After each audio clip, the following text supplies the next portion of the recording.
everyone. Welcome. Thank you so much for joining us for our town hall on housing. My name is Yasmine-Imani McMorrin. I am honored to run for Culver City Council on November 3rd. And during the day, I serve as the interim dean of students and director of diversity, equity, and inclusion at USC Gould School of Law. And for our city, I serve as vice chair for the General Plan Advisory Committee, as well as on the Equity Strategic Planning Committee for our school district. So let me make sure I don't forget to say this. Thank you so much for joining us. Be sure to share out this feed. We are always trying to get the word out about the campaign. So feel free to share it and share our hashtags, which are Team Yasmine and Vote McMorrin. So thank you so much for doing that.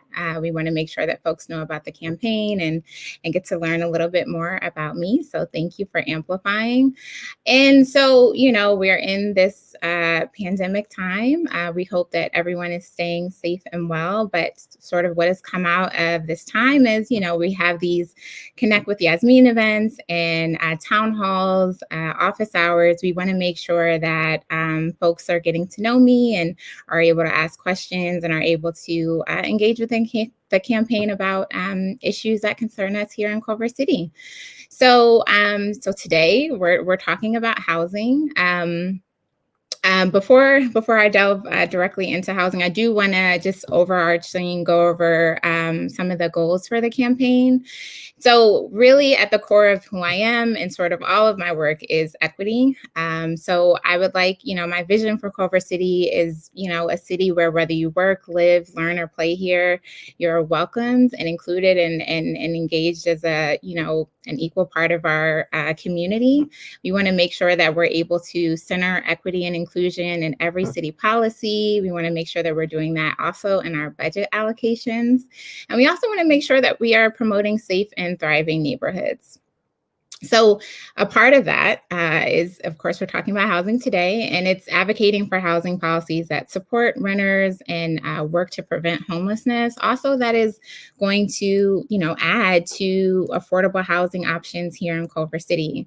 So I think just framing this a little bit more, my daughter and I, we were renters for most of our time here in Culver City. We're originally from New Jersey.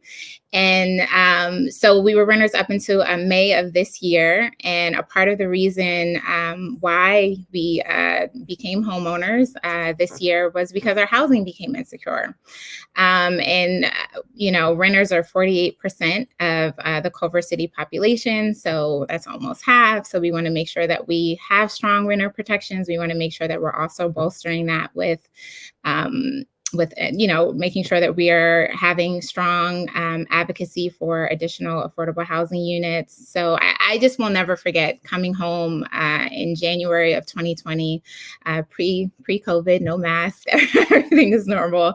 But seeing that notice on our door, right, that there was going to be a sale. And it's just, we want to make sure that folks can have security. We want to make sure that we're doing everything we can as a city to show up for our neighbors, to show up for folks to make sure that they too, can continue to call Culver City home.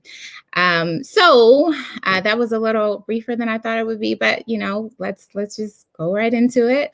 I want to highlight some of my amazing guests that we're going to have today to chat a little bit more about housing in Culver City and share some ideas about how we can sort of tackle this issue that's not just here in Culver City, but with a specific lens on Culver City. So we have Chelsea Byers. I don't know if she's going to come up here. So she'll be joining us. We also have Nina Amudia. And so both of these lovely women, I also want to just note that it wasn't intentional that we're all women panel today, but I'm so proud that we are. So shout out to us. But both of these lovely women I've met through New Leaders Council. Again, a lot of my guests that I tend to have on this platform happens to be my NLC folks. I'm not biased, I promise. But there's just a lot of fantastic folks in the network. So let's just, we can dive right in. We have a little bit extra time. So that's great. So Chelsea, feel free to share with us, share a little bit of your experience with housing, and let's go. Yeah, thanks so much. It really is great to be in these conversations with family. NLC family is a big extended one, and it's always so great to be in conversation with you all. And I know my personal relationship with housing starts with my family too. So my own personal family. So I'm going to start there. I grew up in Arizona as the daughter of a tile setter. I don't come from generational wealth. I come from a very modest family. My dad was an artist to me, but his medium was tile. And I would follow him and his, artistic doings, which was really setting tile in people's homes my entire childhood. So I had this amazing opportunity to go see people's dream homes be constructed by the hands of my dad growing up, and just loved it. I mean, I got so many amazing homes all throughout the Phoenix area and even further than that, and just loved home, loved helping construct and build home. And I didn't really think about how important that really was to me until the year 2007, 2008 happened. I was a senior in high school, and the financial crisis hit my family really hard, and we lost what was really the only wealth that my family had been able to amass for themselves through our home. The financial crisis and everything that came with it took my family's home from us. My family is, a generation of renters to this day. I'm extending that legacy. I'm a renter here in Los Angeles now. But I really think about that. 2008 was such a formidable moment in my life. And I was transitioning out of my family's home. I was going off to college. I'm in tremendous student loan debt because while I was granted full ride scholarships to go to schools, I didn't have a full ride to pay for room and board. So just thinking about all the wealth accumulation and debt accumulation I've had just in the name of being able to live somewhere. And that goes for my family too. It's pretty tremendous. So in that turn, in realizing that I was part of an oppressed population of renters who were going to be fighting for equity, for some sort of ability to maintain stay in communities for the long haul, and really seeing that, I got involved in political organizing pretty early. I started working on college campus, fighting for people who felt disenfranchised from the political system to be able to have access to that political system. In that sense, it was students, but I was always really eager to make sure that people weren't being left out of the conversation, or worse, being intentionally pushed out of the conversation. And so coming to Los Angeles, as I did 6 years ago, I continued that stay of work. I started looking around and seeing, well, where are people being pushed out or left out of the conversation? And housing became that thing that hit me straight in the face again. You can't really move to Los Angeles and feel like, unless you are a millionaire, like you have access to a lot of parts in the city, or that you can't see that it's going to be, the challenge that it is. I just finished a move. I'm actually sitting around boxes right now in my new apartment, and just the process of moving, how expensive it was. Los Angeles is not doing anybody any favors. And I think it ought to be. We're a city where we have tremendous diversity, tremendous amounts of people who want to come here to make a life for themselves. And we don't make that easy at all, starting with the foundation of our lives, which is home.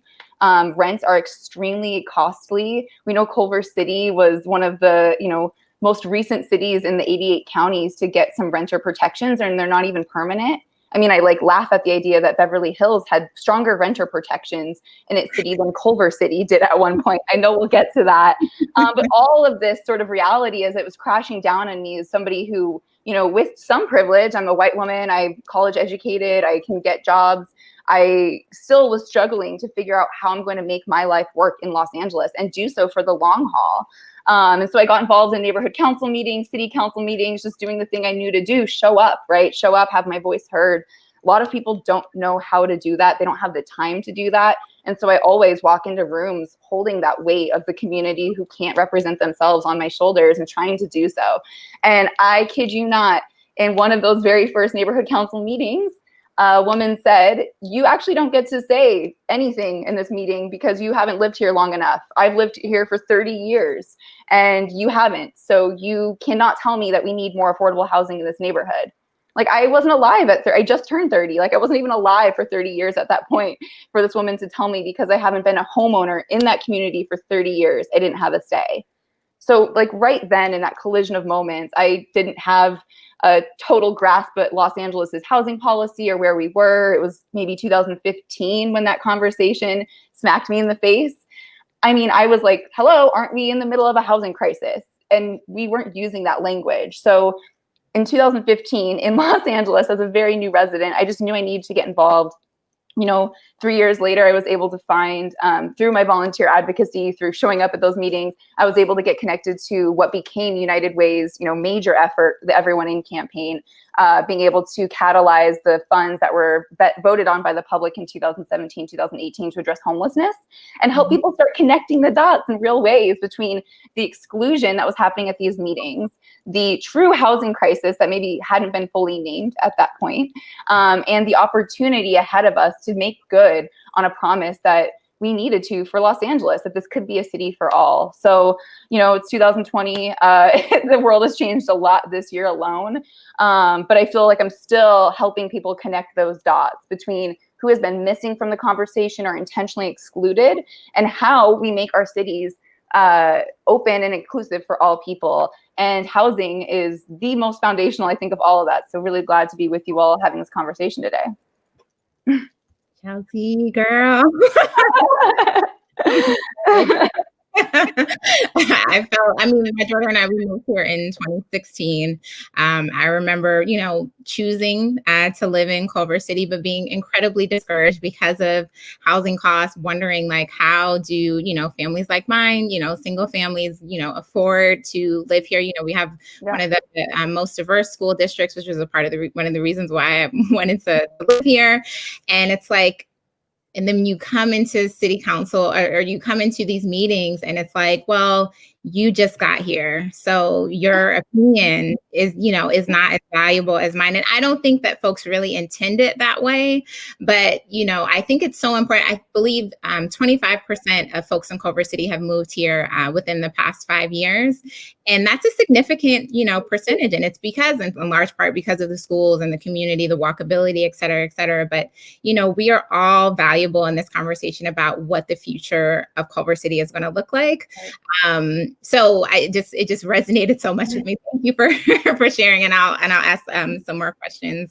I took some notes over here, but we're gonna shift over to Nina now. Nina is a planner. She is fantastic. I'm so happy. Yeah, so my name is Nina. I am originally from Detroit, Michigan. As you can see behind me, I'm a very proud Detroiter. It doesn't take long for me to tell somebody that I'm from the city. And being born and raised in Detroit really gave me the inspiration at an early age to become a planner, even though I never knew what planning was until I got to college. Because growing up in Detroit, I don't know if any of you have actually been to the city, but I'm sure you've heard about the Motor City. You've probably heard about the problems that we've had. We were the largest city to declare bankruptcy in the 2000s. The auto industry failing definitely, inhibited our economic growth. But then also just in the 1970s, we had a large economic decline, white flight happening, where a lot of the white taxpayers fled the city of Detroit and went to the suburbs and left it. And Detroit is to this day one of the only predominantly Black cities in the nation. And so growing up in that environment, I definitely understood that my built environment was different than where I went to school, because I went to school on the east side suburbs in Harper Woods. And so I would take the city bus every day from my house to the suburbs to go to school. And every day I would just see how the built environment changed, just like the parks, the houses, how commercial buildings were actually went from vacant to being full, how the setbacks were different, or how just how it looked was different. The amenities were different. And so at the time I never really knew what to call that. But then as I got older and started to learn about systematic racism, about redlining, about about urban renewal and all of those different programs that happen through the government and that were government sanctioned to specifically make sure that Black and brown folks stayed, but specifically Black folks stayed on one side of the line, and that white folks were able to get mortgages and move to the suburbs and be able to flourish and have all of these things. I was like, oh wow, I didn't realize that I was growing up in literally a petri dish of this environment of like, we want to be able to systematically have the haves and the have-nots, and this is how it looks. So once I got to college, I actually studied African American studies and women's studies because I just wanted to, like really study myself as a Black woman and get to know more about my history and the richness of it. I stumbled upon urban planning. And so for me, housing is both professional and personal, right? So like growing up in the city, growing up in Detroit, seeing how it looks, but then also understanding on a systematic level. Now that I'm a planner, I literally write ordinances for major cities. I used to work for the city of Los Angeles for several years. I've written several ordinances and have worked on many projects within the city of Los Angeles. I could actually walk around Los Angeles and say, oh, I helped build that. Oh, I helped build that, which is really cool. But just understanding, even when I moved from Detroit and moving to South Central, where I lived for the entire time that I lived in Los Angeles, seeing like, I would joke and say like, oh, South Central is just Detroit with palm trees, right? Because the systematic racism and how it manifests is the same. Like, like the housing patterns and, the lack of resources, the lack of grocery stores on where the predominantly Black and brown people live versus if you go to Culver City and there's more resources, right? And just seeing the economic patterns where I grew up 2,000 miles away be the exact same in California was a really interesting thing. And then also to work in the government at that point and to see how these conversations at the table go, right? Because for a lot of those conversations, I was the only one. And even to this day, being a Black woman planner whose bread and butter is land use and zoning, which I mean is not the most exciting thing for most people, right? Like getting into the nitty gritty of the laws and the requirements. As Chelsea was mentioning, like what are the protections for renters? Like who comes up with that language, right? There's usually a whole bunch of white men at the table making those decisions. And so being able to see behind the veil and be one of those people, I've learned that it's so important to have diverse leaders and political will like people who are going to push the envelope and say, no, we're going to embed equity into the policy. We're going to make sure that there's no holes for developers in the ordinance. Like we're going to put that in there. That is so important from our leaders. And in my experience of being a planner, recently, I actually moved to Chicago. Again, part of it was professional, but part of it was personal. The rent control building that I had lived in for 7 straight years was sold, and I got an Ellis Act eviction. And so as a young professional, and as Chelsea said, with a lot of student loan debt, right, I had a decision in front of me. I said I could either try to make it work in Southern California and I worked at the city of Los Angeles. I could either move to Palmdale and truck it in for 2 hours a day, or I could follow my dreams and get closer to home and work for another major city. And for me, I decided to move out of state and go to Chicago. And so now I'm here. I worked for the city of Chicago for a short time, and now I'm the director of planning at a private firm called Muse Community Design, where all of our work is based in equity, and we work specifically on ordinances and zoning and land use things. And again, equity being the basis of that, because I've seen how important it is that people and decision makers behind the veil of creating these ordinances and policies really focus and be centered around equity from the gate in order to make more opportunities for people. A lot of times when it comes to housing, which I believe is a basic right for every human being. Period. It's really, period. That's period, right? It's about creating options, right? So when people hear affordable housing, especially when the government is saying it, people usually think, oh, Section 8.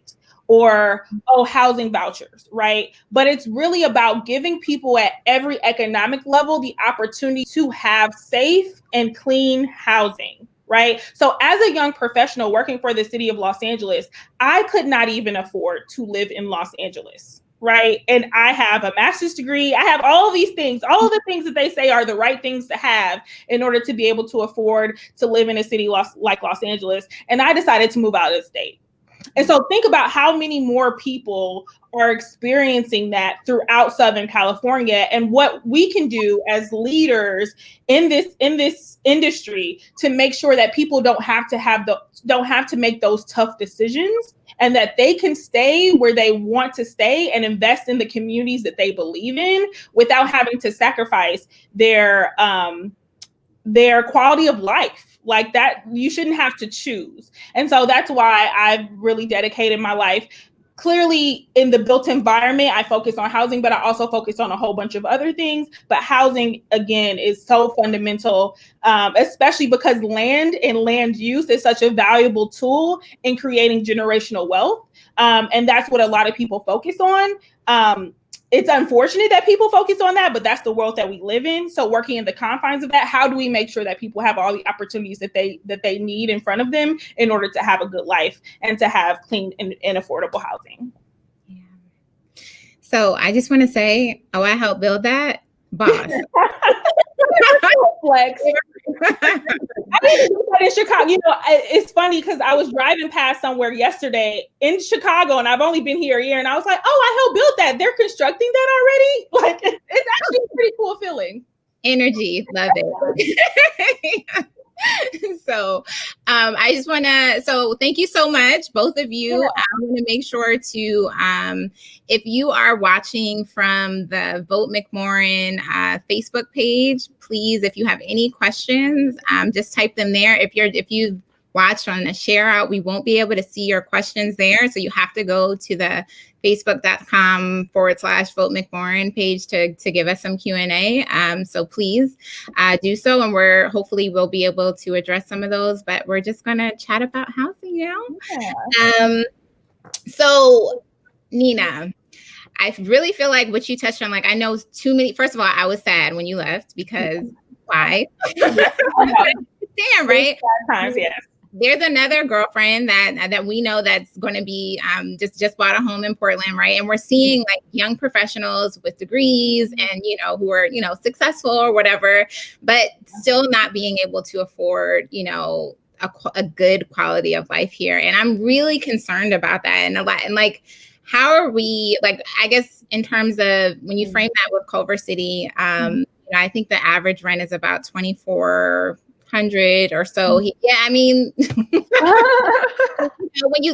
when you're dealing with that, it's like, who can afford to live here? I've heard from many folks, it's like, I don't know if my kids are going to be able to, you know, go off to college and come back home. And I think that's what makes this issue real for folks who probably already have stable housing. Maybe they, you know, may have inherited their homes. They've just been living here for a really long time. Like their children not being able to come back and also, you know, have a quality, you know, level of living here makes this issue realer for some folks who might not be as close to, you know, or feeling the lack of affordability that is definitely present, particularly in Culver City, but really in LA County as well.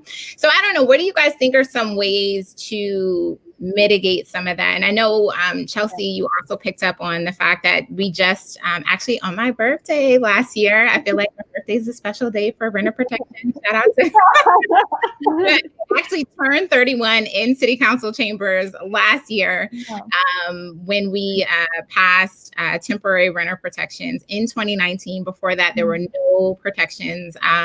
Landlords could raise the rent as frequently as they want. You know, it was just a really, you know, precarious situation for renters, and the inherent power imbalance is super clear if you're paying any attention to how the dynamic works. And so I'm really grateful as a renter. At the time, I was incredibly grateful for that support from our city council for seeing families like mine and recognizing that we needed support. So I don't know, what do you guys think is the right way or a way that we can move forward and sort of mitigate or address some of the harms that are inherent in just the costs of living? Is that looking at density? Is that looking at maybe mixed use, parking minimums, like some of the, you know, that's a way that I think we might be able to do that. But I just talk a little bit more about your ideas on that. From a regulatory perspective, because like I said, I've worked in the government for almost my entire career, and have worked on ordinances and laws and different policies. And, you know, one of your primary objectives is to center equity in city policy, which I think is important and something that needs to be called out even more. Because as I was going through the Ellis Act eviction, and there's only so much I can say about the entire situation because I had to sign an NDA. Dang. And even as a planner going through that situation, I was a planner working at the city of Los Angeles, and my roommate was a planner who was a professional planner, and she worked at a planning firm. We had the most egregious time trying to navigate our way through that entire situation. It was stressful. We were sitting there literally looking at case law and reading it back and forth to each other, like, does this even make sense? So what's our next step, and what protections do we have? What's the extension? So I think just at its base, I think creating more protections and making it very, very clear about what is required of a developer and what is required of a tenant. There's so much red tape and minutia in the language in the policy that even two people who have master's degrees in planning in this 4-unit building, and mind you, we were organizing our 4-unit building, and we were the most qualified, quote unquote qualified people to do this, because we're like, oh, we're planners, like we'll be able to navigate this. It was so stressful. It was a 6-month process of going back and forth and, you know, dealing with paperwork and trying to, you know, get something that was fair so that, you know, so that our neighbors at the very least would not be on the street. Right. And so I think that being one of the first things is making policy much more clear and much more effective on the rights of what the tenant has and what resources they have, and then also offering them free resources. Because what we did for organizing our building, we did all of that labor for free, of course, you know, without a doubt. But just think if our neighbors didn't have me and my roommate, they would have either signed away their life for like pennies, right? Or would have been tossed out on the street otherwise, right? Because you know, they were coming to us like, we don't understand this. And then we go back to our apartment and like, we don't understand it either. And so I think that's one of the first things. Mm-hmm. One of the second things that I say, and even now living in Chicago, and I love Chicago because it is much more dense than California, right? And so I think density is a bad word in LA and in Southern California, but in Chicago, it's not.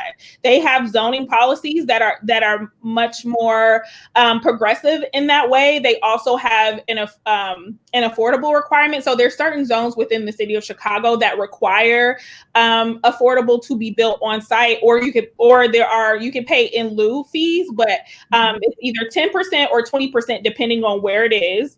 And so I would have to, when I worked for the city of Chicago, I would have to work on those cases, make sure that the developer, in partnership with the Department of Housing, was fulfilling their requirements and their obligations to create affordable housing on site or within 5 miles of the location, or pay in this in lieu fee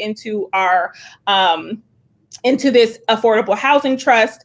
And I think that these types of laws in Illinois are much more progressive than they are in California. And I know that there are clearly 2 states with 2 different, you know, type of setups, but I think there's things that in California that you could learn from Illinois in the sense of not being afraid of density, because Chicago, even though it's a dense city, the way it's urban, the design of the city doesn't make it feel like it's heavy or imposing, right? And I think that that's one of the problems that in California, especially in Southern California, they just haven't dealt with that, or haven't had really good design in order to not make it imposing. So, you know, you get the pitchforks at the meeting because they're like, you're going to ruin our views, or you're going to take away our parking. And incorporating transportation, you know, like, because you can't have dense housing without adequate public transportation. So that's why I say, like, I'm into the built environment, and housing is a component of that, but you really have to have all of those things in line in order to say, we're going to create housing for the missing middle. We're going to create affordable housing for low income folks. And we're going to create housing types for the people, for the high end earners. And we're going to mix it up so that you won't be able to tell the difference between who makes $100,000 and who makes $30,000. I think that's probably the regulatory piece that I think is the most important. And you really have to have a leader like yourself who has the foresight to see that those things all need to coexist. Right. Yeah. I mean, I appreciate, Nina, the way you said density is a bad word, right? Yeah. And it totally is. But I challenge us to remember, like, who wrote that dictionary? Right. Like it's, like often white, wealthy homeowners that are the ones at these meetings saying density is a bad word. And I think you made the point earlier, Nina, you're getting to it around generational wealth. It's a tragedy that we just look at housing and, our communities as an opportunity to sort of extract wealth for ourselves. And I understand the homeowner perspective around that. If that is your savings account in your home, then of course you're going to like fiercely do everything you can to protect it, as misguided as those protections may be. I'll give them, it's misguided versus like an intentional racist act. But anyways, I digress.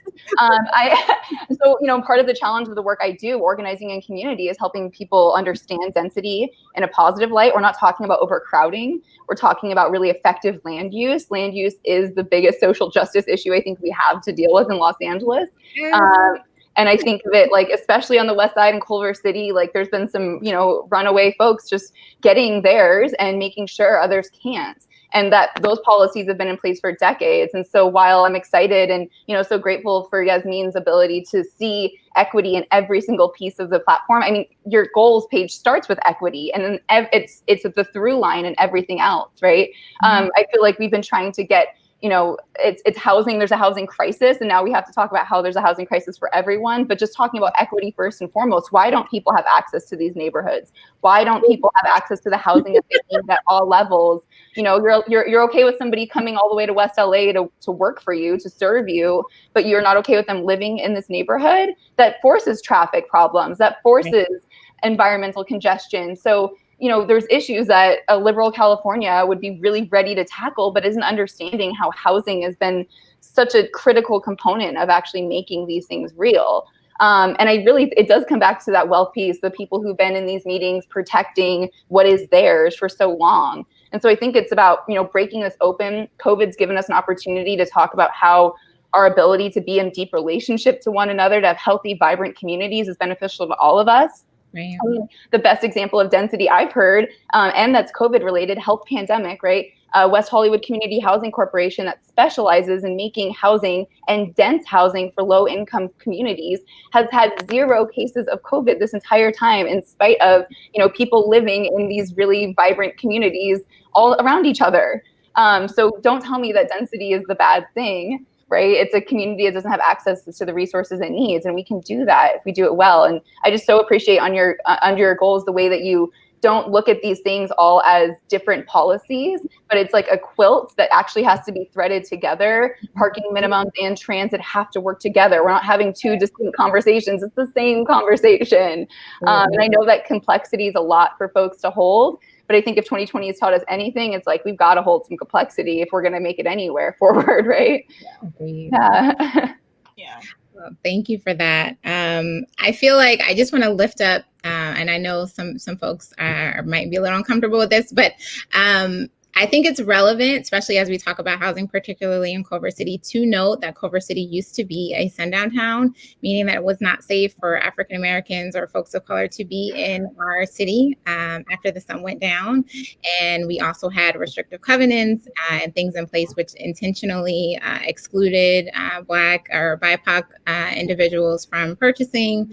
And, there's more I could say on the exclusionary nature of certain city services, but I think that is incredibly relevant. I mean, Nina spoke about it with redlining and, how that sort of transpired in Detroit, and also Chelsea also alluded to it. And I mean, I think it is important to lift up so that the historical patterns of single family zoning and restrictive covenants, which have created, I think, sort of the situation that we find ourselves in today. And as a general plan, we get, updates from consultants and staff. And I think it's important to note that there is an incredible housing imbalance, housing and jobs imbalance here in Culver City, whereas we have 45 jobs per every 1 housing unit. And conversely, in our in our county, it's for every one housing unit, there's 2.5 jobs. So there's an incredible housing imbalance, as Chelsea mentioned,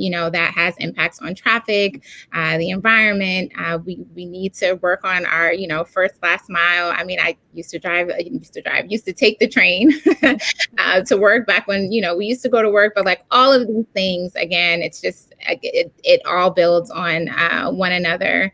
So I see here that a question has come into the chat, and it says, when Culver City puts what is the highest percentage of affordable housing have you seen in your work, Nina?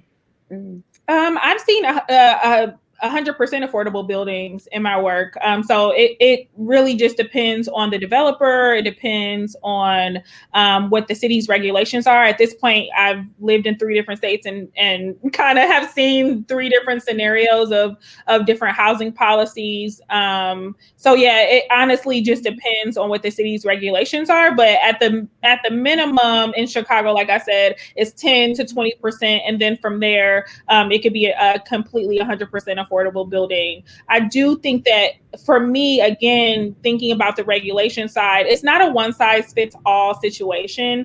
And I want to make that clear, because there are communities, especially when you're thinking about the African American community, who has been left out of the home ownership game for literally decades, right? I just bought a house last year. I actually just celebrated my 1-year anniversary of buying a house when I moved to Chicago. Thank you.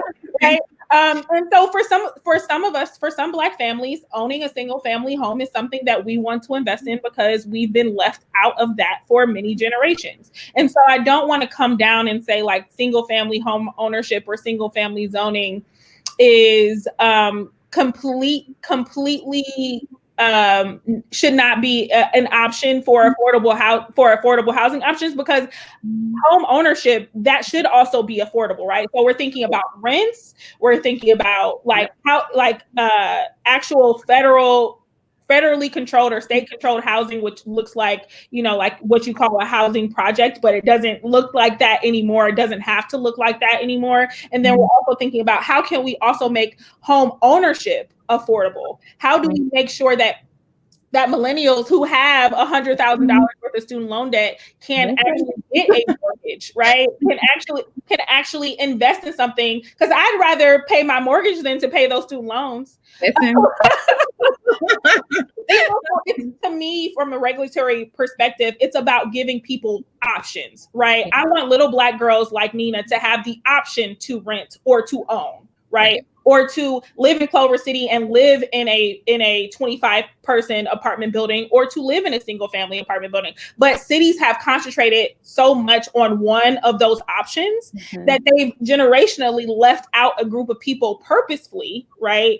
And now we need to go back to those regulations and say, hey, you've been prioritizing single family homes for the last 70 years. It's time to upzone, And vice versa, when we're looking at communities that have been devastated and disinvested in, saying, how can we use that? Look at Detroit. I mean, on my block growing up, there was houses on every street. Now my mom lives on a block with 3 houses. So it's like, there's plenty of land, but how do we make sure that young folks who want to move back to Detroit and own a single family home have the housing stock to do so? And so there's lots of programs throughout Detroit. You can buy a house for $1,000. You can, there's regulations about how you fix it up. But again, it's about having the option and looking at a city and saying, what has your history been, and how can we autocorrect that so that people have more options? Yeah. So I know we're like coming up on the time, but I want to make sure that we touch on pathways to becoming housed and how to deal with folks in our community who might not want certain policies, or might not want to have additional units, or to change zoning. Like, how do we deal with really, it's fear, right? It's fear of change and the unknown. And so I'm not I'm not trying to minimize that real fear, because it's, it's lots of stuff coming up that, that is real, and we need to recognize it. And how do we educate, assure, and still allow us to move forward and move toward progress in this area? I mean, Culver City has been mandated to create 3,300 additional units of housing, and we have 5.2 square miles, right? So we want to make sure that how do we navigate and making sure our community is buying into this change and this expansion in Culver City? Yeah, I'll take a stab at that. And I also just saw another question that dropped in around the 3 Ps. So I'll try to stream them all into one. In my experience, a lot is just misinformation or misunderstanding. So as many opportunities as possible to welcome people in, to get the word out to folks. The education is the thing. I don't know if it's the city's responsibility to convert everyone into a believer or a supporter of these objectives, but I think it's really about electing the right leadership who's going to hold the seat for the future and for the voices who aren't ever going to be a part of those conversations, but knowing that that housing is not being mandated for no one. It's being mandated for people who are going to fill it, who are going to be a part of our communities and, support our communities in all these ways. And there's going to be people and elected leaders who don't want to see that housing built. So I think it's supporting the right leaders who will hold that seat at the table for the voices who aren't going to be represented to get that job done, and ensuring that the community understands that constructing new homes isn't the only thing we're doing. We're protecting renters, right? That's what the 3 Ps are all about. Produce new housing, protect existing housing, and protect tenants who are in existing affordable housing.